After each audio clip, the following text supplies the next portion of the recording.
విజయవాడ నుంచి అనంతపురం జిల్లా ధర్మవరానికి కలిపే కొత్త రైలు ప్రారంభమైంది. కేంద్ర రైల్వే శాఖ మంత్రి సురేష్ ప్రభు ఢిల్లీ నుంచి రిమోట్ కంట్రోల్ ద్వారా రైలును స్టార్ట్ చేశారు. ధర్మవరం నుంచి రాజధానికి ఒక్క రోజులోనే రాకపోకలు జరిగేలా ట్రైన్ టైమ్స్ ఏర్పాటు చేశారు.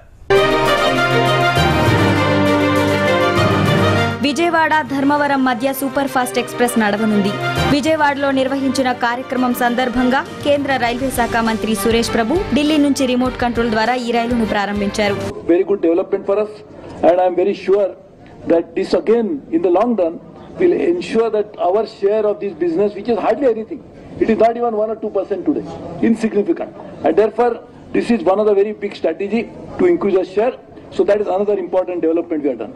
We are taking a conscious decision because this may result into some loss of revenue today, but in the long-term interest of the railways, this is very important because that's the only way we can get back the traffic to the railways.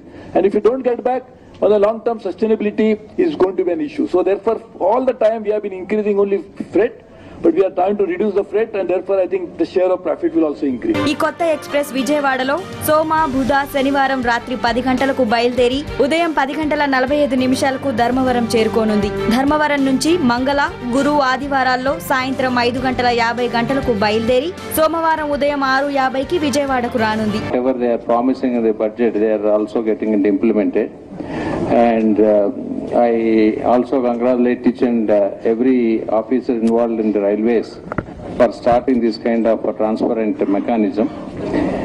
In addition to specific additional trains are being launched with additional safety and reliability.